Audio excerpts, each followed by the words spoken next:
Friends, ఆది blouse నుంచి arm whole లేదా చంక లూజ్ని కరెక్ట్గా ఎలా తీసుకోవాలి? షోల్డర్ దగ్గర పై వైపున ఖర్చుని వదిలేసి చంక క్రింది వైపున స్టిచ్ ఉంది కదా, అక్కడ వరకు తీసుకోవాలి. ఎప్పుడైనా ఆర్మ్ హోల్ లూజ్ని తీసుకునేటప్పుడు బ్లౌజ్ రాంగ్ సైడ్ మాత్రమే తీసుకోవాలి. సపోజ్ మీరు రైట్ సైడ్ ఆర్మ్ హోల్ లూజ్ని చెక్ చేశారు అంటే ఒక పావించ్ అనేది తగ్గుతుంది ఫోల్డింగ్ మీద. రెండు వైపులా అంటే ½ ఇంచ్ వరకు తగ్గుతుందన్నమాట. కాబట్టి రాంగ్ సైడ్ మాత్రమే ఆర్మ్ హోల్ లూజ్ని తీసుకోవాలి. నెక్స్ట్ బ్లౌజ్ పొడవు ఎంత ఉంది, చెస్ట్ లూజ్, నడుము లూజ్, ఇలా అన్ని మార్కింగ్స్ని మార్క్ చేసుకున్న తర్వాత నడుము దగ్గర బ్లౌజ్ క్రిందికి దిగినట్టుగా లేకుండా ఇలా ఒక 30 ఇంచ్ కానీ ½ ఇంచ్కి క్రిందికి మార్క్ చేసుకోవాలి.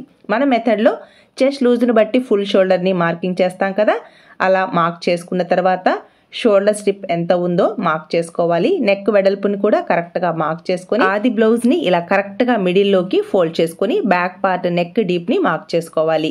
మనకి ఆది బ్లౌజ్ ఉంది కదా అని ఈ బ్లౌజ్ని కరెక్ట్గా ప్లేస్ చేసి మాత్రం బ్లౌజ్ని కట్ చేయకూడదు. ఆది బ్లౌజ్ నుంచి టేప్తో కొలతలు తీసుకొని కరెక్ట్గా ఈ విధంగా బ్లౌజ్ని కట్ చేశారు అంటే చాలా నీట్గా ఫిట్టింగ్ వస్తుంది. బ్లౌజ్ ఉంది కదా అని ఆ బ్లౌజ్ని కరెక్ట్గా ప్లేస్ చేసి ఒకవేళ మీరు బ్లౌజ్ని కట్ చేశారు అంటే ఈ బ్లౌజ్లో ఏదైనా డిఫెక్ట్స్ ఉంటే ఆ డిఫెక్ట్స్ అన్ని మనం కట్ చేసే బ్లౌజ్కి కూడా వచ్చేస్తాయి. ఇటువైపు full shoulder 5.5 inches, arm hole down 6 ఇంచెస్కి మార్క్ చేసుకుని పై వైపున ఖర్చు కోసం ½ ఇంచ్ని మార్క్ చేశాను. కార్నర్లో 1.5 ఇంచెస్కి మార్క్ చేసుకొని ఈ 3 మార్కింగ్స్ టచ్ అయ్యేలా ఆర్మ్ హోల్ కర్వ్ని డ్రా చేసి చెక్ చేసుకోవాలి. చూసారా ఎంత కరెక్ట్గా మనకి ఆర్మ్ హోల్ 9 ఇంచెస్కి మ్యాచ్ అయింది కదా. ఇలా మ్యాచ్ అయింది అంటే చంక దగ్గర ఒక్క ముడత కూడా రాదు. ఫుల్ వీడియో ఛానల్ నేమ్ క్రింద ఉంది, చెక్ చేసుకోండి. లైక్ చేయడం మర్చిపోవద్దు. Please subscribe.